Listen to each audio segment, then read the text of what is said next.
cavalo e digo ao verde louro dessa flâmula, mas o futuro e glória no passado.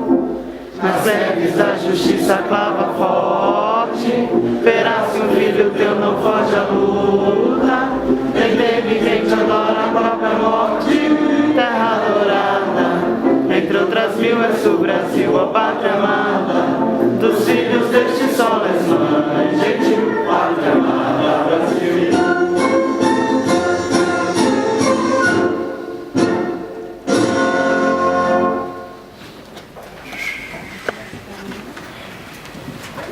Dando prosseguimento a essa sessão, convido para a tribuna o nosso presidente, o coronel João Otero Diniz.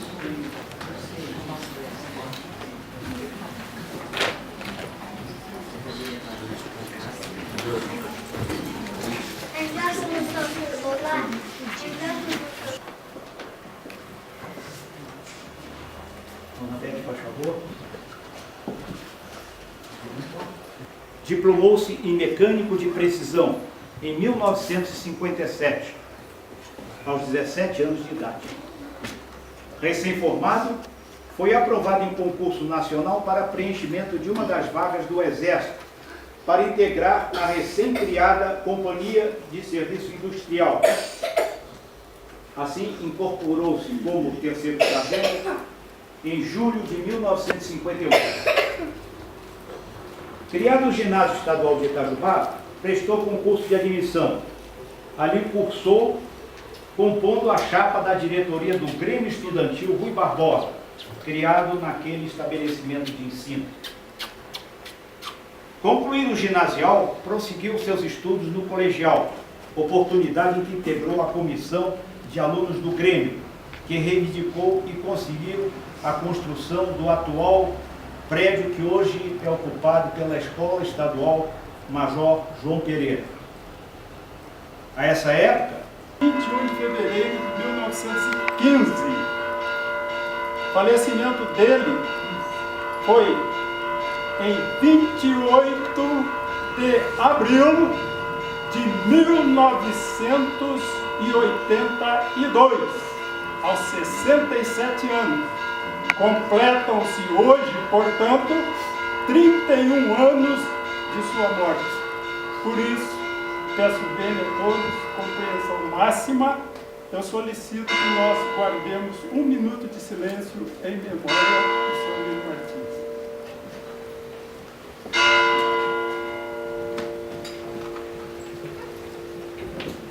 Por favor, em pé, vamos.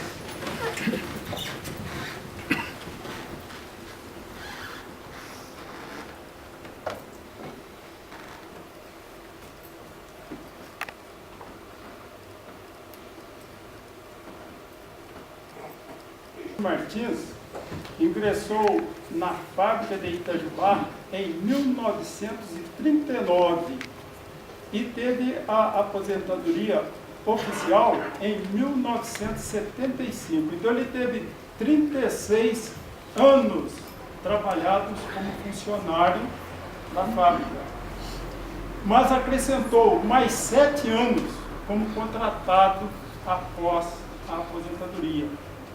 Então, até o seu falecimento, ele prestou 43 anos de serviços à fábrica. Eu gostaria de lembrar a todos que eu vou fazer aqui o acompanhamento o mais fiel possível do texto que me chegou às mãos, mas que foi produzido por gente, como disse, de alto nível. Aqui presente, inclusive, o que começa a narrativa, João Carlos Feixas Martins, jornalista experiente, destacado, né? O qual eu vou tentar substituir com a leitura, porque fazer o trabalho ele já o fez. Mas ele foi acompanhado por outras pessoas de igual talento. Estou seguindo aqui a ordem em que eles compartilham. Não, errei. Teve 11 irmãos, fazendo com ele um conjunto de 12 irmãos, sendo 5 homens e 7 mulheres. Das mulheres, 3, Arlete, Nise e Heloísa, tornaram-se freiras. Uma delas, Heloísa, já falecida, sendo seguidas na vocação religiosa por uma sobrinha, Ivone, que também se fez freira. Arlete e Nise estão aqui presentes hoje. E também Renato. Dos 12 irmãos, na verdade, são já 5 os falecidos. O Nilo, o Márcio, o Zoroastro, José e Heloísa. Heloísa é a freira. Oi?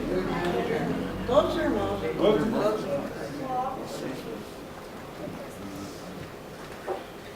Perfeitamente. Então, vou começar a narrativa. Aqui, o primeiro narrador que eu apresentarei é o João Carlos Peixes Martins. Nilo Martins, nascido em Campanha, Minas Gerais, em 21 de fevereiro de 1915, filho de José Martins e Iracema da Gama Martins, faleceu a 28 de abril de 1982 em Itajubá, Minas Gerais, na condição de funcionário público aposentado da Fábrica de Armas de Itajubá, pertencente ao Ministério do Exército. Aqui, rapidamente, um comentário. Ele, certamente, quando entrou, chamava-se Ministério da Guerra. Mas, como tudo evolui, houve um momento em que se tornou Ministério do Exército. Isso é importante na vida dele, porque tem grande influência no seu trabalho. E, no momento, nem ministério é mais, agora é comando. Então, Nilo Martins teve que adaptar-se a tudo isso, a todas essas mudanças, que são mudanças severas, que mudam a estrutura e até o organograma das Forças Armadas, digamos assim. Disse Forças Armadas porque Exército, Marinha, Aeronáutica. As 3 forças vão comparecer aqui em homenagem ao Nilo Martins. Estejam seguros disso. Matriculado na diretoria de pessoal civil do Ministério, certamente da guerra naquela época, exerceu funções auxiliares e, posteriormente, de chefia e assessoramento na Secretaria de Apoio Administrativo ao diretor-geral da Fábrica de Armas, vindo a integrar o corpo de instrutores da Escola Industrial da Fábrica de Itajubá, onde lecionava português, história e geografia. Nessa parte eu já começo a ser testemunha porque sou egresso de lá. Fora do expediente de trabalho, dedicava-se ao serviço voluntário de sacristão da Capela de Santa Teresinha, tornando-se o seu primeiro ministro da Eucaristia, nomeado pelo titular da Diocese de Pouso Alegre, Dom José D'Ângelo Neto. Devo lembrar que outro amigo meu, Dom José D'Ângelo Neto, do qual eu tenho uma lembrança extraordinária, infelizmente não é possível discorrer por quê. Mas morreu meu amigo, ficamos amigos quando eu tinha 20 anos de graça e caridade.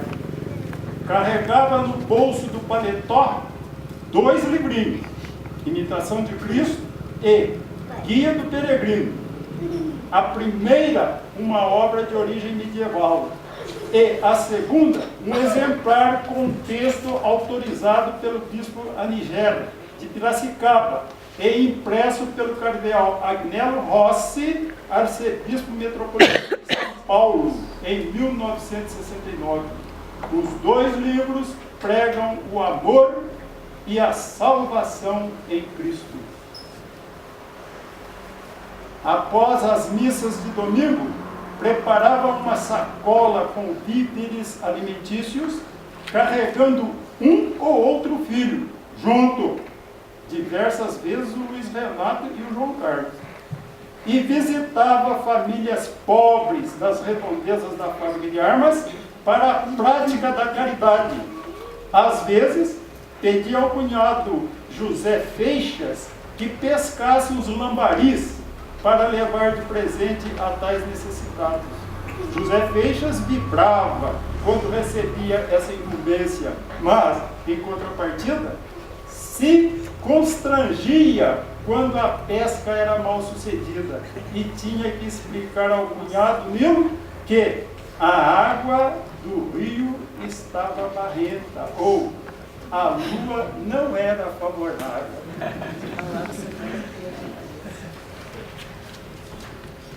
Lembrar o seguinte: este é um passo singelo, mas de uma expressão para mim, que também de Piraquara, andando de Piraquaras da fábrica de armas, naquela época havia a pesca que já não há, pesca profissional. Então o pessoal andava com fieiras de peixe pela rua, vendendo. Quem podia comprava. E esses que ele socorria? Aí é que está, quem conhece a realidade da época, compreende o que é que o Nilo percebeu entre as pessoas necessitadas. A carência de coisas que queria passar na porta de casa. O que mais se ressaltava na figura de Nilo Martins era o conflito entre suas obrigações de chefe de família, funcionário público e vivência cristã, e a ânsia incontida da busca pelo conhecimento, através da formação, pela leitura, e informação, pelo acompanhamento dos meios de comunicação impressos e eletrônicos. A cultura musical dedicava especial atenção, captando na música clássica pelo rádio e depois pela televisão os grandes recitais das orquestras sinfônicas do Brasil e do exterior, fixando-se especialmente nas obras de ópera e bandas marciais. Atração que se explique, talvez, pelo fato de ter pertencido a uma família de músicos, começando pelo seu pai, José Martins, alfaiate e maestro, e seus irmãos, Márcio, trombonista e regente, e Zoroastro, saxofonista. Dancei muito ao som desse sax. As orquestras locais, ele estava sempre presente. E sem falar na banda da fábrica de armas, né? A Furiosa.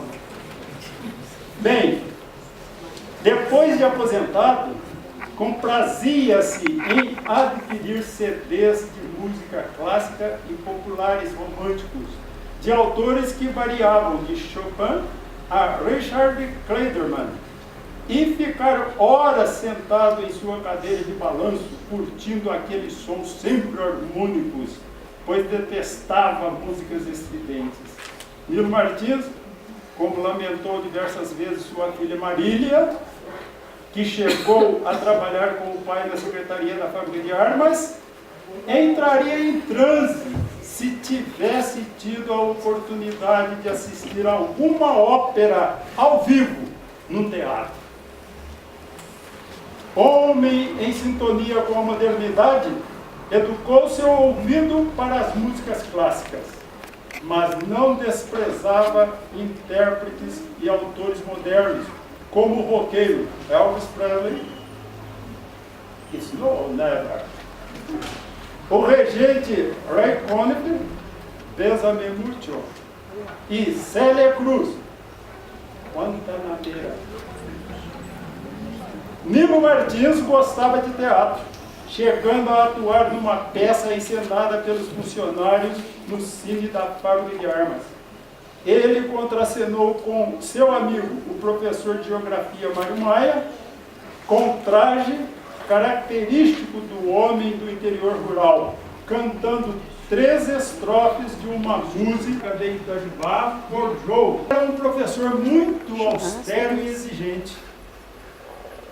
Cobrava dos alunos o dever de casa e não aceitava enganação. Quantas vezes sofri na própria pele como filho esse dever estudantil? O que mais chamava a atenção do papai era o rigor com que corrigia as provas. Meditava muito sobre a questão cobrada e a resposta apresentada pelo aluno, o que fazia com que demorasse a corrigir as provas e entregar os resultados, gerando grande expectativa entre meus colegas. Foi muito legal. Devo lembrar também que aqui não está sendo citado, mas também passou por lá, segundo a narrativa pessoal dele para mim, o general que foi conhecido mesmo como capitão, como coronel Coutinho, que eu considero o braço direito quando o nosso Aureliano Chaves obteve tantas conquistas para Itajubá. Os Velibrais, né? Teve grande influência. Mas o general Coutinho me falou que o pai dele, assim como o pai do Arlindo, porque ambos eram os fundadores da escola, botaram o filho lá. E eles passaram por ali. O Arlindo Viana Filho, que vai comparecer agora. Do almirante de esquadra Arlindo Viana Filho, ex-chefe do Estado-Maior da Armada, filho do diretor da Escola Industrial da Fábrica de Armas, coronel do Exército Arlindo Viana de Araújo, colhi o seguinte depoimento. Eu vou pedir licença aí ao João, porque tem umas coisinhas aqui que eu andei. Você percebeu, né?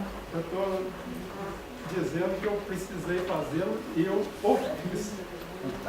Em menos de uma década, após ter entrado em funcionamento as oficinas da fábrica de Itajubá, construídas vilas residenciais para seus funcionários, restaurante, farmácia, mercado, estação de trem, urbanizado e arborizado o seu entorno, Pacatiro, a fábrica inaugurou a escola profissional. Um de seus professores, sacerdotes do desenvolvimento e da justiça social, foi o professor Nilo Martins. Ele fala aqui escola profissional, porque o almirante, ao tempo, era isso mesmo, escola profissional. Depois é que transformou-se em escola industrial da fábrica de Itajubá. Em nobre e diligente atividade, a valorosa Escola Técnica Industrial formou 1.073 alunos. Eram jovens filhos de mestres, operários, funcionários civis e militares e de famílias da comunidade itajubense. Eu fiquei nessa família da comunidade itajubense porque meus pais nada tinham com a fábrica. Meu pai era canteiro, trabalhando com pedra, né, e ferreiro. E minha mãe tinha o que se chamava de prendas domésticas, né? Era cuidava da família só. Todos se fizeram cidadãos responsáveis. Muito obrigado, Arlindo, por nos considerar assim. Cônscios de seus deveres cívicos e profissionais, de elevado nível de competência.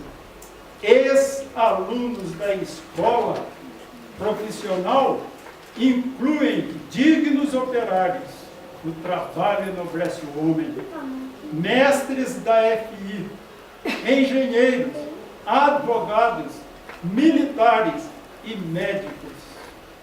Para dizer a verdade, eu tive preocupação de ver se descobria algum que tenha sucumbido na sociedade, enveredado por vícios, enveredado por atividades não aceitas pela comunidade humana. Então, eu cheguei à conclusão que não tem. Fracassado, não sobrou um sequer. Orgulho-me de amigos de infância que cursaram a escola industrial. Gibi, tá aí, Gibi? Amigo de infância, né? Oswaldo Rodrigues, né? Alisson Rodrigues. Orgulho-me de amigos de infância que cursaram a escola profissional e sei muito bem da excelência de suas formações moral e cívica, cultural e profissional. Lamentavelmente, em 1985, a valorosa escola profissional foi desativada.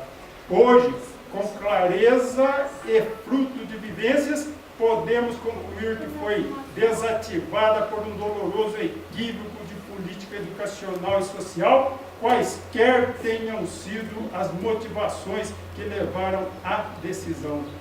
Nesse ponto, modéstia à parte, eu tenho aqui dentro deste livro, porque ele pediu autorização para fazê-lo, um capítulo modesto, pequeno, mas que na verdade é o meu pronunciamento contra essa coisa que eu considerei estúpida e que aqui eu chamei de, no meu pronunciamento, eu chamei de ato insano. E ele deu grande destaque à palavra insano e esposou a minha argumentação, publicou o que eu manifestei e escreveu isso aqui. Em um país como o nosso, não se fecham escolas. A reação do almirante foi a mesma que eu disse que eu obtive aos 20 anos de idade, eu obtive do nosso Dom José D'Angelo Neto, que acolheu a minha opinião sobre família, porque eu era arrimo de família desde 16 anos de idade e queria casar. E fui lá discutir com ele, assunto de família. Nunca mais deixou de ser meu amigo. É pena que não possa dizer os detalhes.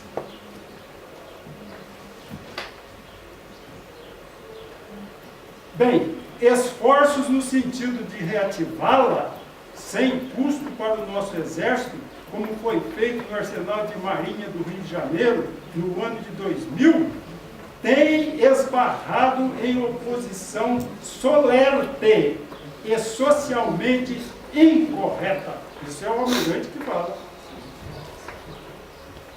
Está aqui, mandou-me este volume, é o planejamento da escola técnica ETAM, proposta para reativação, e ele reativou a da Marinha. Infelizmente, a do Exército não consegue ser reativada. Eu não posso entrar em detalhe porque falar de superior é um problema. E o homem é a maior autoridade na minha qualificação militar geral. É general de altíssimo nível, eu sou apenas um subalterno cá embaixo. Mas eu enfrentei na ocasião, e o problema é que, indo tentar reativar a escola, é o homem que agora é a autoridade máxima. E o orgulho não pertence. Aposentado da empresa Uzi Minas, é formado em engenharia mecânica. Marília Terezinha Martins, funcionária pública federal, aposentou-se na carreira de auditora fiscal da Previdência Social. A Luiz Eugênio Martins, aposentado pela Telebrás Sociedade Anônima, graduado em Economia pela FACESM, Itajubá. Maria Silvia Feixas Martins, graduada professora pelo Colégio das Irmãs, Colégio Sagrado Coração de Jesus. Atualmente é funcionária pública pela Receita Federal do Brasil, no cargo de analista tributária. Para analisar bastante coisa nossa, né? Já entreguei a minha, viu? Uma boa. Exerceu o cargo de chefia por cerca de 4 anos na agência da Receita Federal de Itajubá. É diplomada em Economia pela FACESM de Itajubá, bem como diplomada em Ciências Contábeis na mesma escola. Recentemente concluiu um curso de pós-graduação em Direito Tributário pela PUC Minas. Ainda não se aposentou, continua na atividade. Luiz Renato Feixas Martins cursou até a antiga 4ª série ginasial. Alma de roceiro, pouco se ligava à cultura. Sempre gostou mesmo dos ares da roça, das beiras do rio e da criação de galinhas. Aposentou-se pelo INSS, com pouco mais de um salário mínimo. Pessoa muito simples e de caráter tranquilo. João Carlos Feixas Martins, diplomado jornalista pela Universidade de Brasília, exerceu o cargo de analista político da Câmara dos Deputados. Me entrega a Washington. E eu, mão espalmada, recebi a. Mas não era recebi a, eu recebi as. Houve aquele impasse, o Nilo se assustou com o que fizera, e eu me assustei com o que recebera. E agora? Comungo 2 vezes, devolvo, agora está na minha mão. Mas isso foi questão assim instantânea. Percebi o cenário que se desenhara. O Nilo assustado, sem saber se pegava de volta uma, né? E eu, indeciso, porque eu não sabia se recebia as duas. Quando eu, num olhar rápido, percebi que minha esposa estendia a mão dela para o vizinho ali, que também era ministro, e ia. Eu rapidamente peguei um, botei na mão da minha mulher. O Nilo, com a maior tranquilidade, eu percebi que coisa sutil, que coisa maravilhosa. O Nilo falou assim, é isso. Mas aí o sorriso dele, com aquele sorriso assim de satisfação. Falou, pô, o cara quebrou o galho. Mas isso aí foi uma coisa assim instantânea. Instantânea. Mas isso não me sai da memória. Esse encontro que nós tivemos, Nilo e eu. Eu como um pecador penitente e ele como um sacristão e ministro extraordinário da Eucaristia, dedicadíssimo, não é? Sinceramente, vale a pena de lembrar, mesmo que eu me emocione. O coração aguenta. Agora aqui, os demais meus. Muito acertadamente a Academia Intervenção de História, sob a sensibilidade e a visão cívico-cultural do Coronel João Otero Diniz, tem promovido homenagens a personalidades evangelísticas e pacatitopolitanas, preservando a memória de protagonista da história sul-mineira, itajubense e pacatitopolitana em particular. Ninguém melhor para demonstrar a evolução de nossa história que os filhos criados no respeito à família e aos mais puros sentimentos humanísticos. Abordar o cotidiano de comunidade e evocar lembranças de biografias, narrativas, é